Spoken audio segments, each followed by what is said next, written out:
Good morning, good afternoon, good evening. Welcome to Raven's Readings. First, I need some feedback, please. This is a new story. Do I go back to the big sleep or carry on? I'm reading Three Men in a Boat. It's a humorous story, similar to the dry wit of P.G. Wodehouse. It was written in 1889 by Jerome K. Jerome.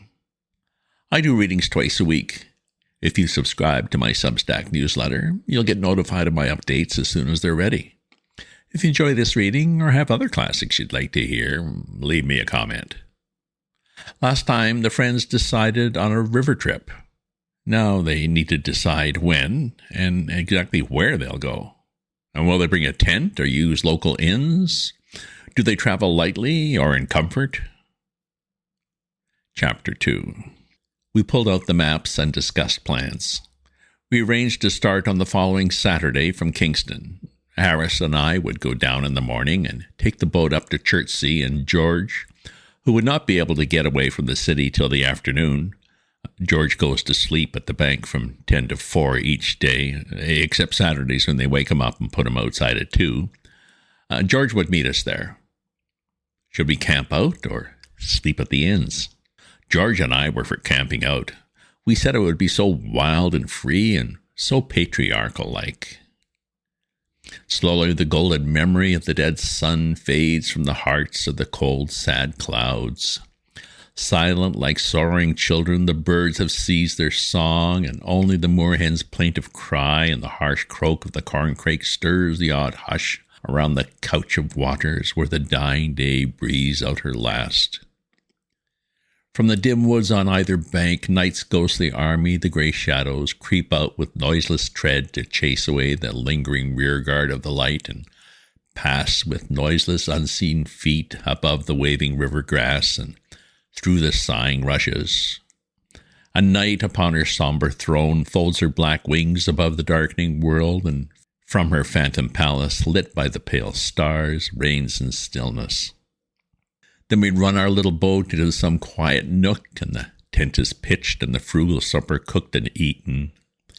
Then the big pipes are filled and lighted, and the pleasant chat goes round in musical undertone, while in the pauses of our talk the river, playing round the boat, prattles strange old tales and secrets, sings low the old child's song that it has sung so many thousand years. A song that we, who have learned to love its changing face, who have so often nestled on its yielding bosom, think somehow we understand, though we could not tell you in mere words the story that we listened to. Harris said, "How about when it rained?" You can never rouse Harris. There's no poetry about Harris, no wild yearning for the unattainable. Harris never weeps he knows not why. If Harris's eyes fill with tears, you can bet it's because Harris been eating raw onions or put too much Worcester over his chop.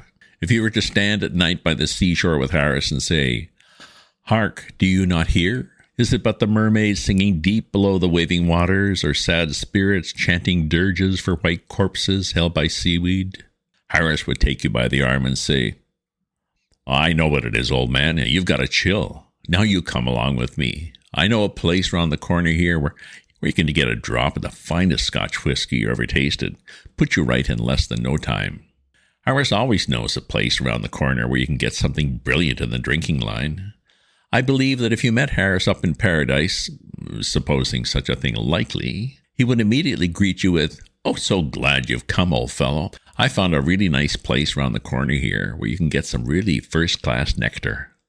In the present instance, however, as regarding the camping out, his practical view of the matter came as a very timely hint. Camping out in rainy weather is not pleasant. It is evening. You are wet through, and there is a good 2 inches of water in the boat, and all the things are damp. You find a place on the banks that is not quite so puddly as other places you've seen, and you land and lug out the tent, and 2 of you proceed to fix it. It is soaked and heavy, and it flops about and tumbles down on you and clings around your head and makes you mad. The rain is pouring steadily down all the time. It is difficult enough to fix a tent in dry weather. In wet, the task becomes Herculean. Instead of helping you, it seems to you that the other man is simply playing the fool. Just as you get your side beautifully fixed, he gives it a hoist from his end and spoils it all. Here, what are you up to, you call out. What are you up to, he retorts. Let go, can't you? Don't pull it, you shout. You've got it all wrong, you stupid ass. No, I haven't, he yells back. Let go of your side. I tell you, you've got it all wrong, you roar, wishing that you could get at him, and you give your ropes a lug that pulls all his pegs out. The bally idiot, you hear him mutter to himself, and then comes a savage haul, and away goes your side. Well, you lay down the mallet and start to go round and tell him what you think of the whole business, and at the same time he starts round in the same direction to come and explain his views to you, and you follow each other round and round, swearing at one another until the tent tumbles down in a heap and leaves you looking at each other across its ruins, where you both indignantly exclaim in the same breath, "There you are. What did I tell you?" Meanwhile, the third man, who has been bailing out the boat and who has spilled the water down his sleeve and has been cursing away to himself steadily for the last 10 minutes, wants to know what the thundering blazes you've been playing at and why the blarmed tent isn't up yet. At last, somehow or other, it does get up and you land the things. It is hopeless attempting to make a wood fire, so you light the methylated spirit stove and crowd around that. Rainwater is the chief article of diet at supper. The bread is 2/3 rainwater, the beefsteak pie is exceedingly rich in it, and the jam and the butter and the salt and the coffee have all combined with it to make soup. After supper, you find your tobacco is damp and you cannot smoke. Luckily, you have a bottle of the stuff that cheers and inebriates if taken in proper quantity, and this restores to you sufficient interest in life to induce you to go to bed. There you dream that an elephant has suddenly sat down on your chest and that the volcano has exploded and thrown you down to the bottom of the sea, the elephant still sleeping peacefully on your bosom. You wake up and grasp the idea that something terrible really has happened. Your first impression is that the end of the world has come, and you think this cannot be, and it's thieves and murderers, or else fire, and this opinion you'd express in the usual method. No help comes, however, and all you know is that thousands of people are kicking you, and you're being smothered. Somebody else seems in trouble, too. You can hear his faint cries coming from underneath your bed. Determining, at all events, to sell your life dearly, you struggle frantically, hitting out right and left with arms and legs and yelling lustily the while, and at last something gives way and you find your head in the fresh air. 2 feet off, you dimly observe a half-dressed ruffian waiting to kill you, and you're preparing for a life-and-death struggle with him when it begins to dawn upon you, oh, it's Jim. "Oh, it's you, is it?" he says, recognizing you at the moment. "Yes," you answer, rubbing your eyes. "What happened?" "Bally tent's blown down, I think," he says. "Where's Bill?" Then you both raise up your voices and shout for Bill, and the ground beneath you heaves and rocks, and the muffled voice that you heard before replies from out the ruin, "Get off my head, will you?"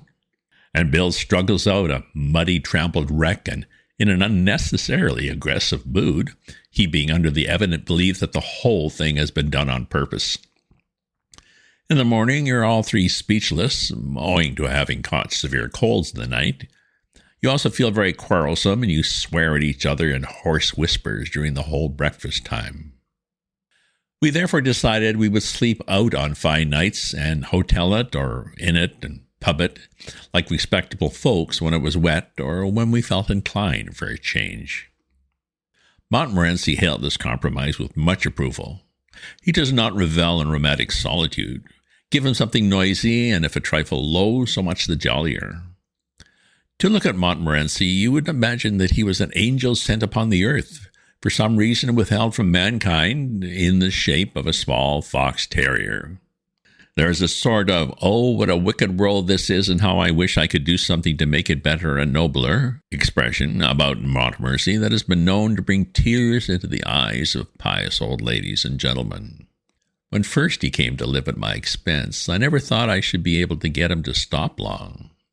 I used to sit down and look at him as he sat on the rug and looked up at me and think, "Oh, that dog will never live. He'll be snatched up to the bright skies in a chariot. That is what will happen to him."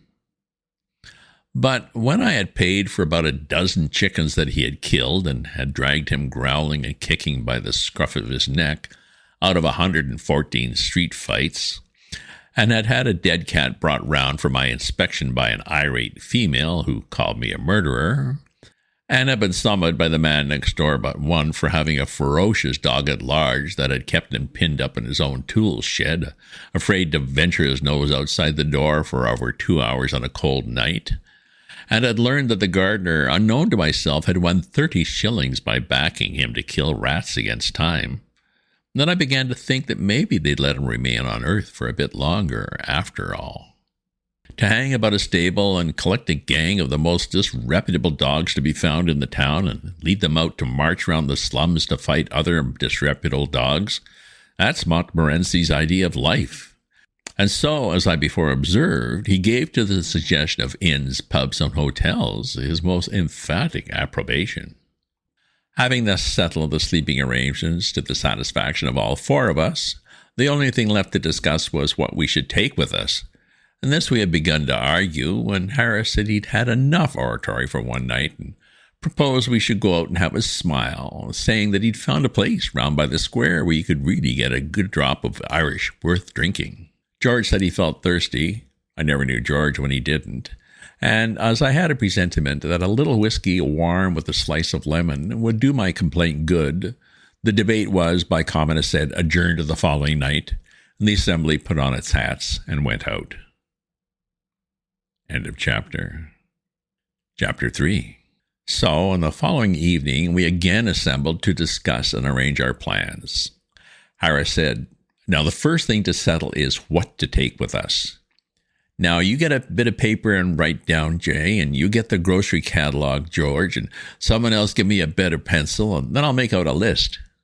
That's Harris all over, so ready to take the burden of everything himself and put it on the backs of other people. He always reminds me of my poor Uncle Podger. You never saw such a commotion up and down a house in all your life as when my Uncle Podger undertook to do a job. A picture would have come home from the frame makers and be standing in the living room waiting to be put up, and Aunt Podger would ask what was to be done with it, and Uncle Podger would say, "Oh, you leave that to me. Don't you, any of you, worry yourself about that. I'll do all that." And then he would take off his coat and begin. He would send the girl out for 6 penn'orth of nails, and then one of the boys after her to tell her what size to get, and from that he would gradually work down and start the whole house. "Now, you go and get me my hammer, Will," he would shout, and you bring me the rule, Tom, and I shall want the step ladder, and I better have a kitchen chair, too, and Jim, you run round to Mr. Goggles and tell him Pa's kind regards and hope his leg's better, and will he lend me his spirit level? And don't you go, Maria, because I'll want somebody to hold me the light, and when the girl comes back, she must go out again for a bit of picture cord, and Tom, oh, where's Tom? Tom, you come here. I shall want you to hand me up the picture. And then he would lift up the picture and drop it, and it would come out of the frame, and he would try to save the glass and cut himself, and then he would spring round the room looking for his handkerchief. He could not find his handkerchief because it was in the pocket of the coat he'd taken off, and didn't know where he'd put the coat, and all the house had to leave off looking for his tools and start looking for his coat while he would dance around and hinder them. "Oh, doesn't anybody in the whole house know where my coat is? I never came across such a set in all my life. Upon my word, I didn't. 6 of you, and you can't find a coat that I put down not 5 minutes ago. Well, of all the..." Then he'd get up and find it. He'd been sitting on it. And would call out, "Oh, you can give it up. I found it myself now. Might just as well ask the cat to find anything and expect you people to find it." And when half an hour had been spent in tying up his finger, and a new glass had been got, and the tools, and the ladder, and the chair, and the candle had been brought, he would have another go. The whole family, including the girl and the charwoman, standing around in a semicircle, ready to help. 2 people would have to hold the chair, and a third would help him up on it and hold him there, and a 4th would hand him a nail, and a 5th would pass him up the hammer, and he would take hold of the nail and drop it. "There," he would say in an injured tone, "now the nail's gone." And we would all have to go down on our knees and grovel for it while he would stand on the chair and grunt and want to know if he was to be kept there all the evening. The nail would be found at last, but by that time we would have lost the hammer. Where's the hammer? What did I do with the hammer? Great heavens, 7 of you gaping round there, and you don't know what I did with the hammer. We would find the hammer for him, and then he would have lost sight of the mark he made on the wall where the nail was to go in, and each of us had to get up on the chair beside him and see if we could find it, and we would each discover it in a different place, and he'd call us all fools one after another and tell us to get down. And he would take the rule and remeasure and find that he wanted half of 31 3/8 inches from the corner and would try to do it in his head and go mad. And we would all try to do it in our heads and all arrive at different results and sneer at one another. And in the general row, the original number would be forgotten and old Uncle Podger would have to measure it again. He would use a bit of string this time, and at the critical moment, when the old fool was leaning over the chair at an angle of 45 and trying to reach a point 3 inches beyond what was possible for him to reach, the string would slip and down he would slide onto the piano, a really fine musical effect being produced by the suddenness with which his head and body struck all the notes at the same time. And Aunt Maria would say she would not allow the children to stand round and hear such language. At last, Uncle Podger would get the spot fixed again and put the point of the nail on it with his left hand and take the hammer in his right hand. And with the first blow, he would smash his thumb and drop the hammer with a yell on somebody's toes. Aunt Maria would mildly observe that next time Uncle Podger was going to hammer a nail into the wall, she hoped he'd let her know in time so that she could make arrangements to go and spend a week with her mother while it was being done. "Oh, you women, you make such a fuss over everything," Uncle Podger would reply, picking himself up. "Why, I like doing a little job of this sort." And then he would have another try, and at the second blow, the nail would go clean through the plaster and half the hammer after it, and Uncle Podger would be precipitated against the wall with force nearly sufficient to flatten his nose. Then we had to find the rule and the string again, and a new hole was made, and about midnight the picture would be up, very crooked and insecure, and the wall for yards around, looking as if it had been smoothed down with a rake, and everybody dead and wretched, except Uncle Podger.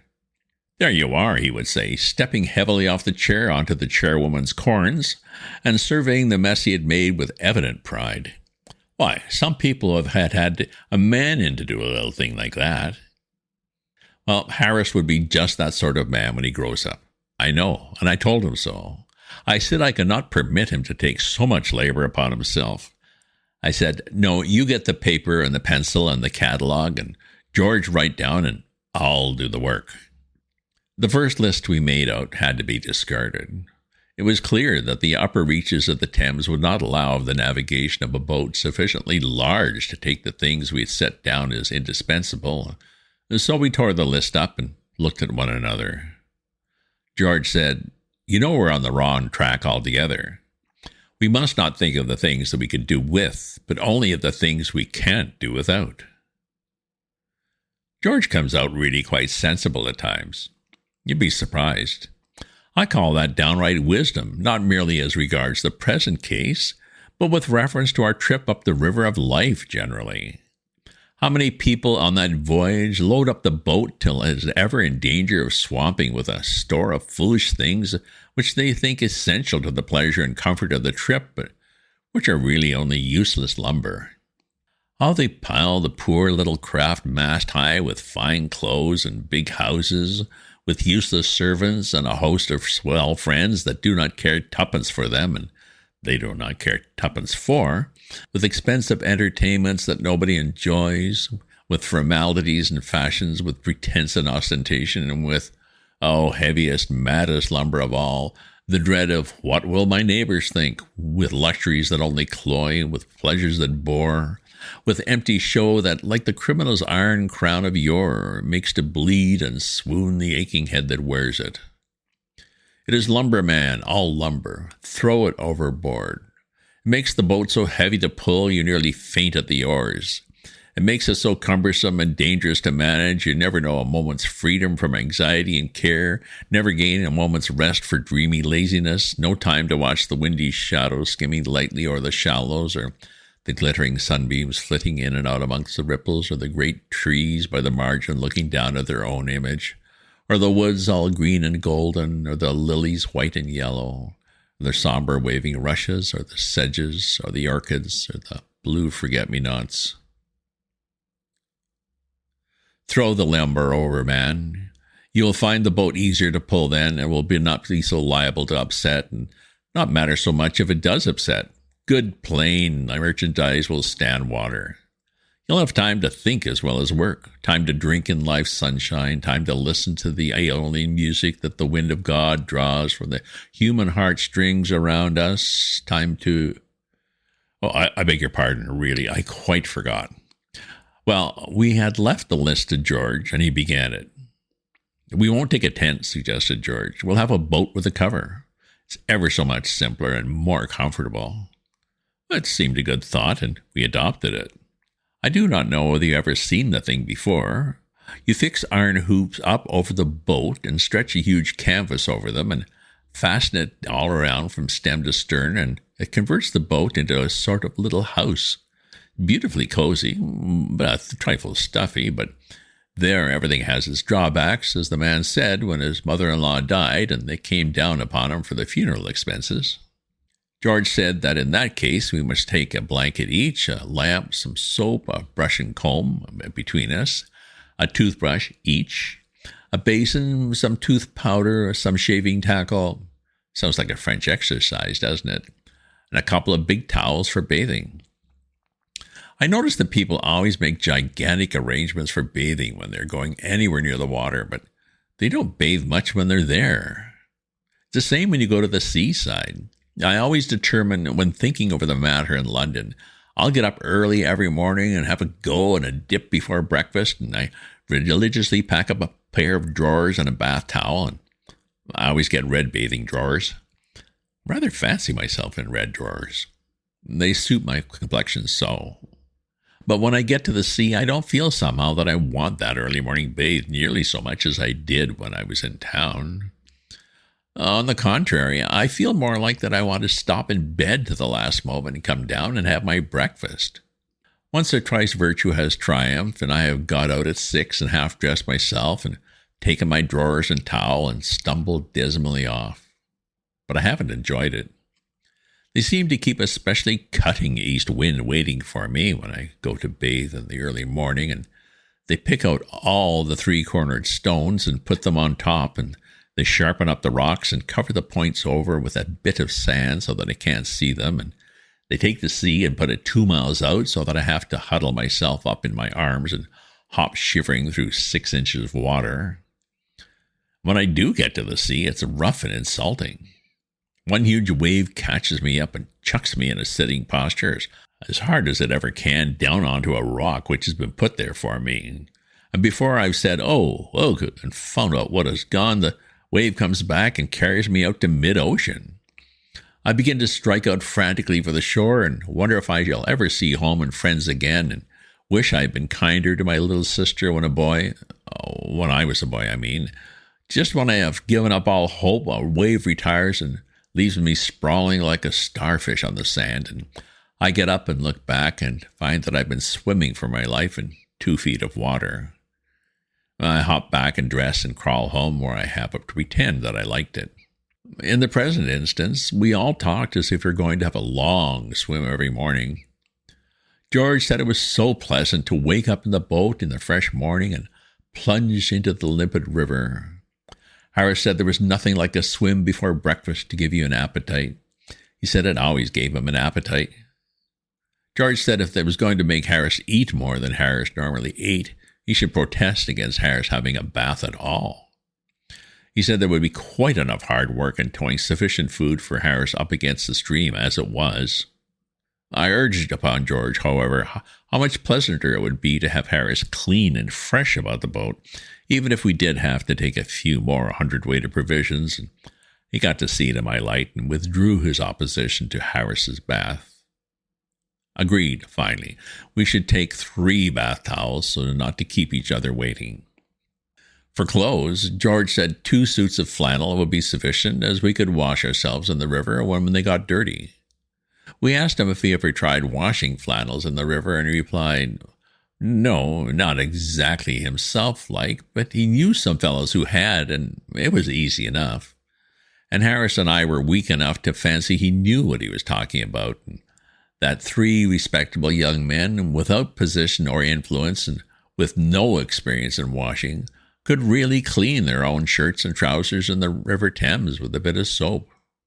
We were to learn in the days to come, when it was too late, that George was a miserable impostor who could evidently have known nothing whatever about the matter. If you had seen these clothes after, well, but as the shilling shockers say, we anticipate. George impressed upon us to take a change of underthings and plenty of thoughts in case we got upset and wanted to change.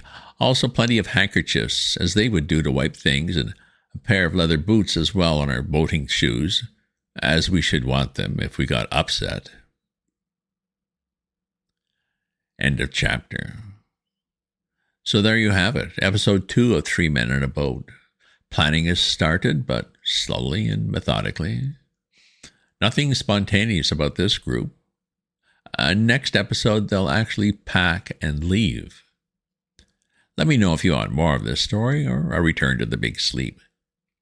If you subscribe to my newsletter, you'll get notified of my updates as soon as they're ready. If you enjoy this reading or have other classics you'd like to hear, leave me a comment. Check out my other posts on my Substack at ravensview.substack.com. Remember to share this with your friends. Ta-ta for now.